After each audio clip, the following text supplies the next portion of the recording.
up, everybody? Welcome to another episode of the Trust Your Board podcast. My name is Stephen Wright. I'm joined by Mr. William Monroe. Well, how you doing? Steve, I'm doing well. Need a little bit of help here tonight, but you and I here recording on a Monday, coming down to Monday Night Football for our matchup. Yeah, you could put it that way. It's more of a Steve needs a Monday night miracle. But if who is it? Pittman, Tucker, and I think Baltimore defense can manage not to put up something like 15 points, we'll be fine. But that's asking for a lot. But after this week, Will, and all the injuries that happened, craziness. Yeah, you never know. I mean, kickers were missing kicks left and right, and people were going down. So yeah, who knows? I mean, maybe you will put up a whopping 0 with these 3 people. Yeah, no, I have Carolina's defense on the bench, and I'm like, man, I almost wish I just would have had them in, and then it would have been, all right, just 3 points out of a receiver and kicker. But alas, here we are.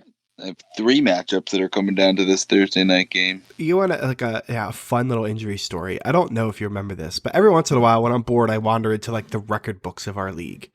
Okay. It's got some stupid stuff like most touchdowns in a single week through the history of the league. I have seen some of those, interesting and odd stuff. Yeah, it's something I wander into like once a year or something. And yeah, I always wander into something like fewest quarterback points for a week.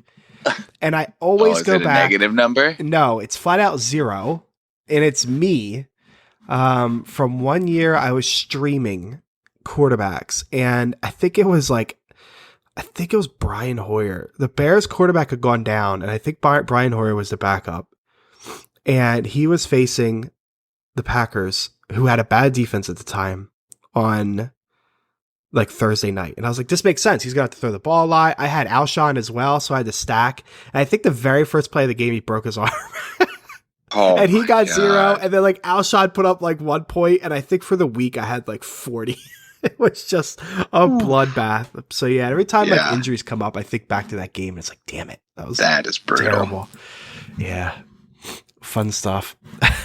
Yeah, I think I mentioned on here I had a pretty rough one with, I think it was Rex Grossman, also for the Bears. Must have been like those Bears, man. Closer to their Super Bowl year when they went to the Super Bowl. It might have been that year, but Grossman was just horrible. And I think there's the year they're playing the Cardinals, and it was the whole Denny Green. Oh yeah, we let him off the hook. Thought they were let him off the hook. It was that same game because I had Rex Grossman against the Cardinals, and I think I just needed, like, it was before you had that, like, oh, do I sit the player?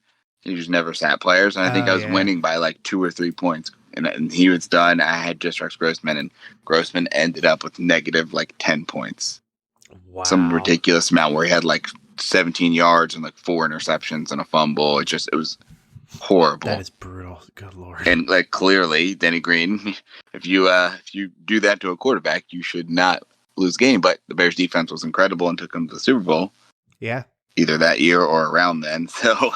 Yeah, and I'm sure, it was, the Cardinals had probably Liner or, somewhere in that realm of quarterbacks they were cycling through, Kevin Kolb for a little while, a bunch of people. So, yeah, their offense probably wasn't that great. Yeah, early on. But, yeah, that was brutal. I'll have to see if I can find the actual stats of that game at some point. But, yeah, it was tough. And then when you have a tough week like that, usually you want to hopefully move on and look to the waivers and better your team. And I think that's what we have in store today, is it not, Steve? Yeah, not a ton of options like in weeks past. But yeah, we got some waivers. Like we were saying before the show, bye weeks are starting. So the 49ers. Bye weeks are upon us. Yeah, 49ers, Saints, Falcons, and Jets are on bye weeks this week. So that's fun. That's actually going to put me in a weird spot because I got Corey Davis and Cordell Patterson and Eli Mitchell. I'm going to have to figure out my flex spot next week. So yeah, waivers going to be pretty important for a lot of people, I think. It's definitely going to be important, and we have a few big names here. A couple running back injuries, but we were talking here before the show. Seems like injuries this week, unfortunately, are mostly hurting people because there was a couple of quarterback injuries that are just hurting the rest of their team. So So we'll get into running backs here. Two big ones because of injuries. Saquon Barkley gets hurt, so Devin Booker has a really good game. Devin Booker, what is his name? I'm thinking Devin Booker's the Suns point guard. Yeah, who am I thinking, Steve? It is. Let me think here. Devontae. There you go. D Booker. Yes. Right. I was second guessing Devontae. if his first initial was even D for a minute there. Yeah. Oof. Shame on us. Yeah. Has a heck of a game. 23 carries, ends up 7 targets, 6 catches, ends up with 94 yards, 2 touchdowns. Oh, never mind. That's the season stats. That would be a heck of a game, though, wouldn't it? It would be, but 16 carries. Yeah, I mean, we've seen people 3 come catches. We've seen people come in from Saquon before and be productive. Wayne Gallman in the past, one of them. So, I mean, this is a pretty close. Yeah, this is a big one. Especially if you're a Saquon owner, you'd definitely be throwing probably a fair amount down on Booker. Yeah, you have to. Yeah, 30, 40%. I mean, they've been valuable, and you got bye weeks coming up. You can't afford to miss a running back on a bye week and not have Saquon because of an injury or something. That's double whammy. I'd be throwing a lot down on Booker, I think. Yeah. The other one here, and I guess you can kind of put an asterisk between both of them. It sounds like Clyde Edwards-Helaire has an injury that may keep him out for a little bit here. It looks like it was a knee sprain. So not really sure how long it's going to last and how much you're going to be able to count on having Darrell Williams, or I guess it would be McKinnon for Jerick passing. McKinnon, yeah.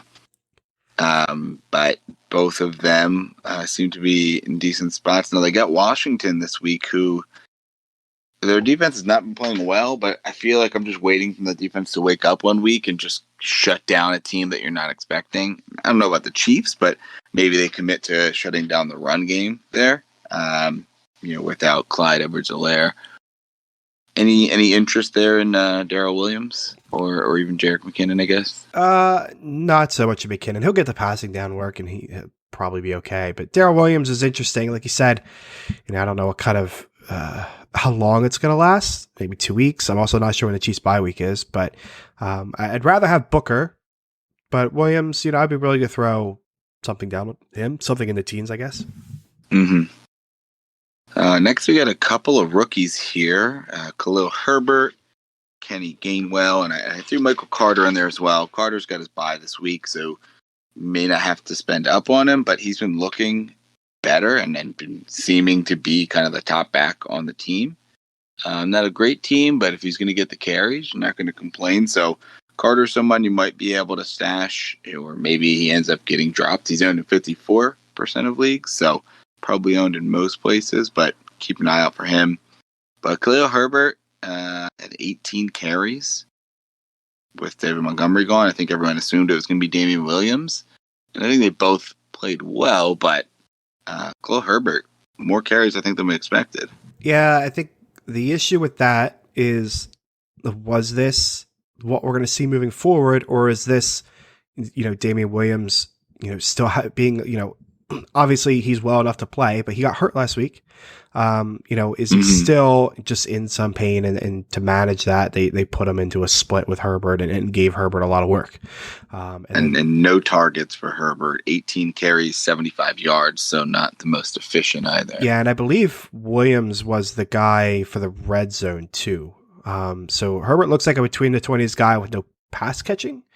So, combine that with the worries of maybe, the workload's going to go more to Damian as he heals up. I'm not super interested. I throw a few bucks on there because, maybe, but probably nothing more than that. What about you? Yeah, I mean, I picked him up in another league and proceeded to drop him when someone released Christian Kirk. So kind of, it was like a little bummed to see him getting a lot of work at first, but it's just not someone I think you're really ever going to play unless Damian gets hurt, and you have, the goal line work as well. And yeah, just not someone I think you can really be too overconfident in. Someone that I think you got to be pretty interesting and maybe is on the cheap here because he didn't get too much work in this game is Kenny Gainwell. Only 2 carries, 16 yards, 3 targets for a catch and 8 yards. But at the end of the game, Miles Sanders, I mean, I know you said you didn't get to watching the Eagles game. They're running the ball out on the last drive. He runs out of bounds twice on the same drive and got pulled. And I think Kenny Gainwell's only touches came at the end of that drive. So maybe some, not disciplinary, but just some, doghouse-ish things for Miles Sanders.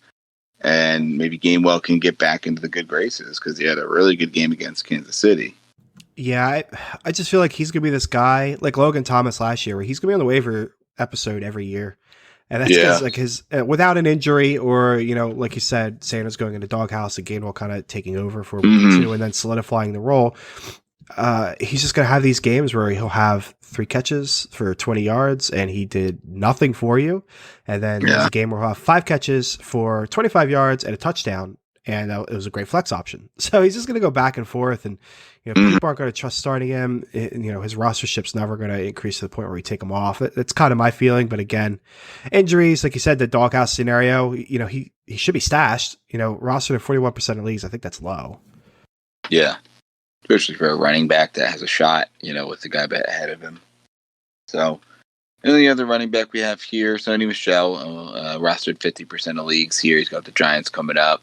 Probably still, aren't confident playing him unless you can get some work out of, unless there's some injury ahead of him. Henderson got hurt, but then came back. So I think he's someone that you probably want to have stashed if you have the room, but you can't really play him unless Henderson's out. Yeah, he's interesting. I probably trust him more than Gainwell. But he's one of them guys where he's just up and down. It's going to depend on Henderson and, what injury he has this week.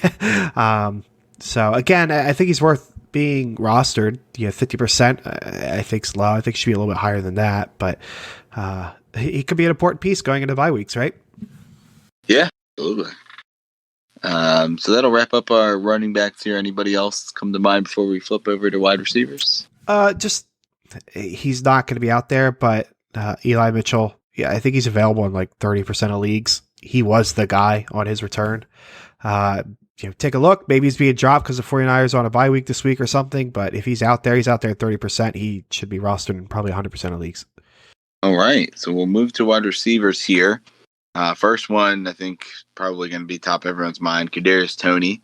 And we talked about him a little bit the last couple weeks, but really had his coming out party this week. He 1 carry for 7 yards, which I think people kind of assumed he's going to be worked in, getting some carries as well. But 13 targets, 10 catches, 189 yards. So half-point scoring league, he had 26.6. Yes, he's been trending up, and maybe he's a bit of a benefactor from Saquon going down. Maybe that bumps his carry totals up a little bit. But the problem is, what's the injury? They were talking to the coach after the game, or today, I think, and they're waiting for x-rays to come back, and they said, well, it's nothing season ending, but we're still waiting for like results or something. I said, okay, well, nothing season ending seems like it's more than like day to day. Yeah. So that's kind of worrisome. And that's like, if he's healthy, you got a bit on him. Like he could be, he's a rookie. They start breaking out halfway through the year. This is a perfect ad. But then what are you going to drop 30 fab on the guy? And then he's like, oh, well, yeah, he's going to be out for 4 weeks. You don't get him. So that's terrifying. And like, I don't know what to tell you to bid. That's just going to have to be a personal decision on what you want to roll the dice with. Plus, you also got to think that he did get kicked out of the game at the very end. That too, yes. Yeah. But he did throw a punch. Can't so do that. It sounds like there's no suspension coming, but yeah, a little bit of a temper there. So I guess you have to kind of wait and see on that as well. But yeah, I think, if we get word before you have to put your claim in that, he's not going to miss much time, if any, I think he's definitely someone you're going to add. Otherwise, I mean, if it's uncertain, I mean, I'll definitely throw some fab dollars up, but not as much as it would probably take for someone to get him, whether it's someone that just doesn't care or whether it would be just someone that, is not really paying attention. It will be the one that ends up getting him. Yeah, absolutely. And then from one rookie to another, Bateman is coming off IR this week? Yeah. Yeah. Well, I know he was practicing, and there was a chance I think he was able to play, but they opted to hold him out tonight. So it should be next week that he gets his first start. Yeah, there you go. Only roster in 24% of leagues. If he's your guy, you can stash him on the bench. I'm probably not interested. He's going to take some time, I'd imagine, before he's relevant. And Hollywood's already having a good year. Andrews is already there. I can't see this team supporting 3 pass catching options.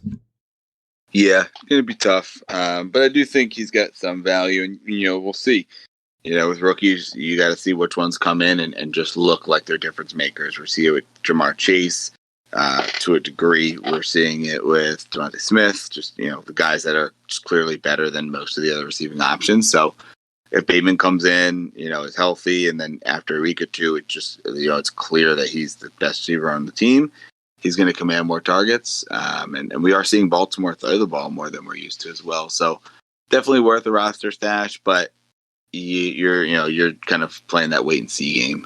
Yes, sir. And then again, our third rookie in a row here, Amon-Ra St. Brown. Another good game out of him. Only roster in 3% of leagues. That that is way too low. I don't know if he needs to be up at like 70% or something, but he should be owned. The worry. My worry is TJ Hawkinson is playing hurt, and maybe as he heals, some of that target volume gets sucked away from St. Brown and goes to Hawkinson. But if you need wide receiver help, you got to be putting him on your bench, right?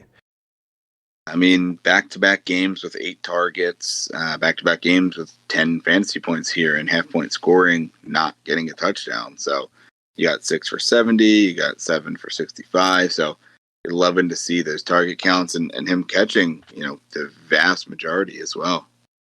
Yep, he's a good ad for sure. We have the ever-reliable Hunter Renfrow, who's been pretty solid this year. You're kind of PPR guy, like a Cole Beasley.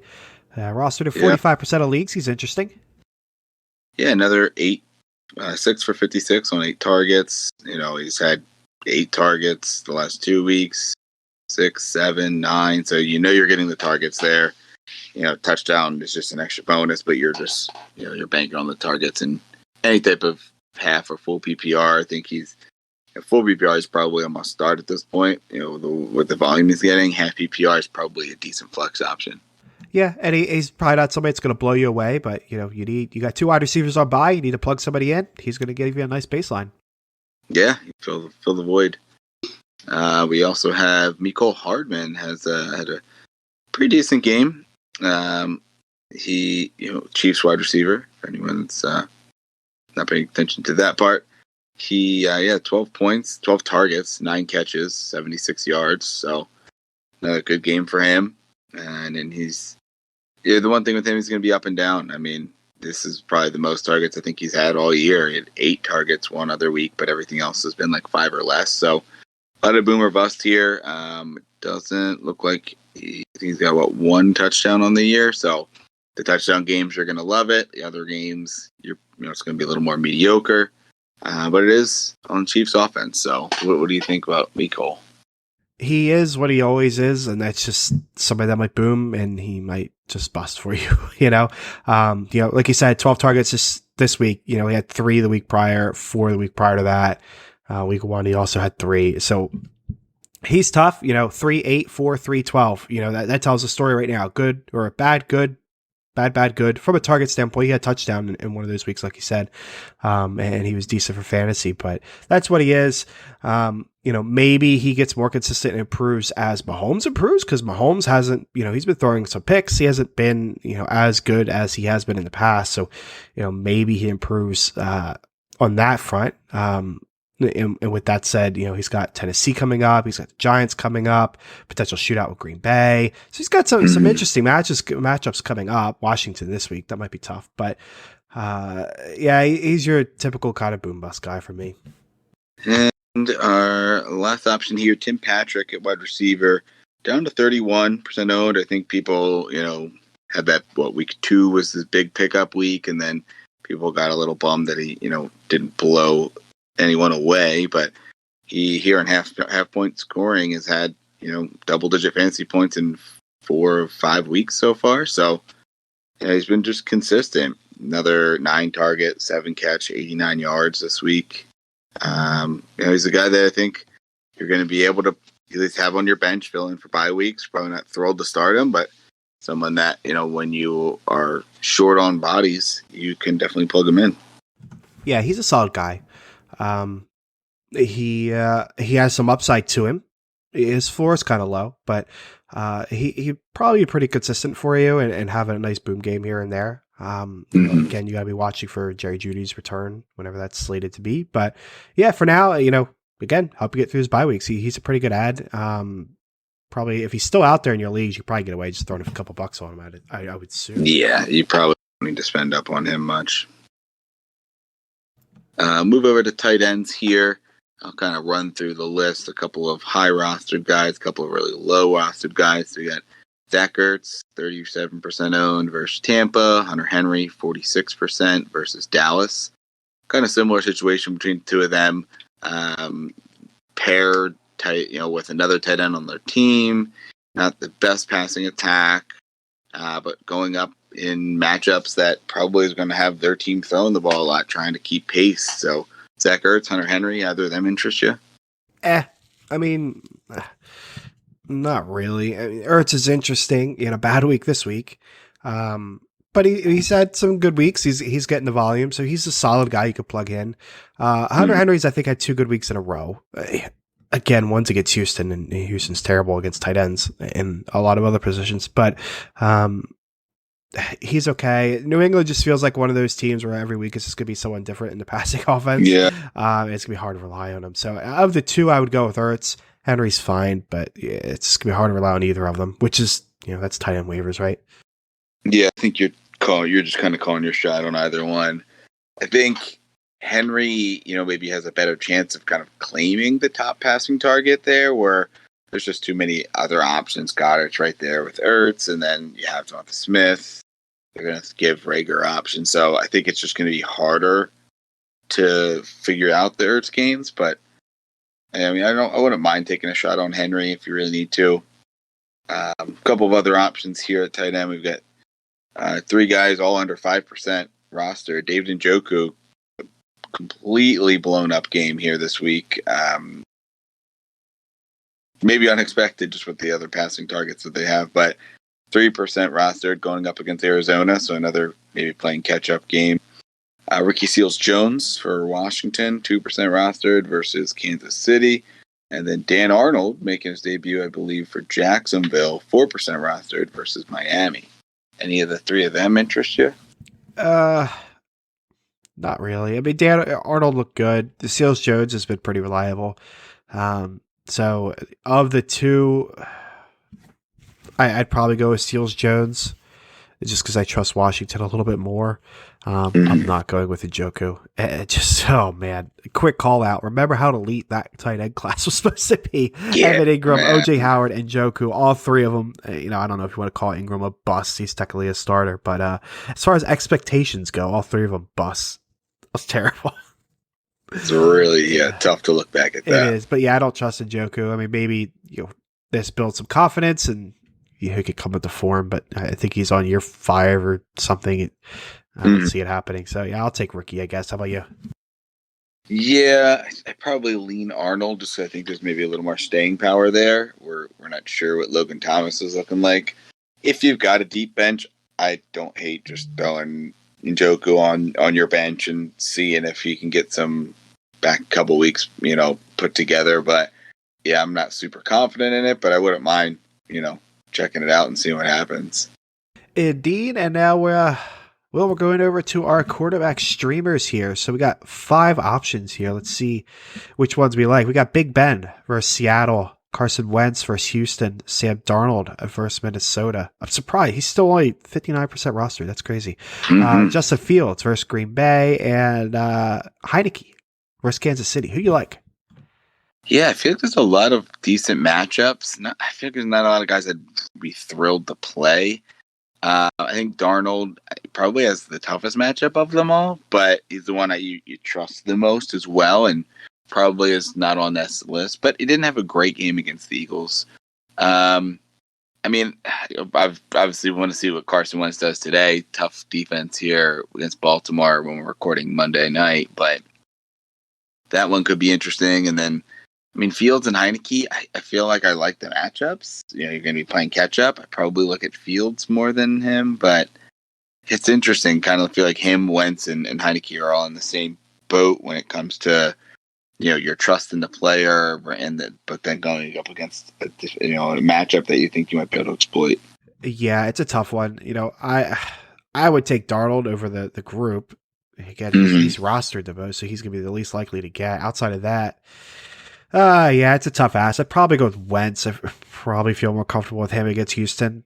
You know, Fields could just submarine. Heineke could just be fine. Who knows with Big Ben? So I think I trust Wentz more, but it's a tough one. Yeah. So we'll flip here over to defensive streamers and get out of here. Got 4 defenses that have got listed. Colts defense tonight here. They got Baltimore, but as we talked with Carson Wentz, next week they've got Houston, who looks a little more high powered than I think we're used to, but they are still someone I think you want to target, especially this will be a home game for Indy versus Houston. And then you got Packers at Chicago, Bengals at Detroit, and Dolphins at home for Jacksonville. Yeah, there's some interesting ones here. I mean, the Colts do jump out as being an interesting matchup, but I think I would go with the Packers. I don't know. A rivalry game. It can be low scoring, potentially. Chicago, rookie quarterback, blah, blah, blah, blah. I think I would go with the Packers here. Again, they're all fine plays, but that's the one that's jumping out as me as the one I trust the most. How about you? The Bengals are interesting. Obviously, you know, going up against the Packers, you know, tough game, tough matchup, but I think they, you know, held their own. They kept, I mean, obviously there's a lot of missed kicks in that game as well. And if you saw that, that was ridiculous with the amount of misses. But they held their own as well. And in Miami, I mean, they haven't played great this year. A lot of it's probably based on the offense, but going up against Jacksonville at home, I do still like that defense on paper. So I think all of these options are solid. Probably take my shot on Cincy or Miami if I really have to here. Yeah, that is fair. That is going to take care of this week's waiver episode. Week 6 will already. Pretty crazy. Believe it. Yeah, we're flying by. We are. But yeah, tune in on Thursday for our start sit episode. Until then, folks, trust your board.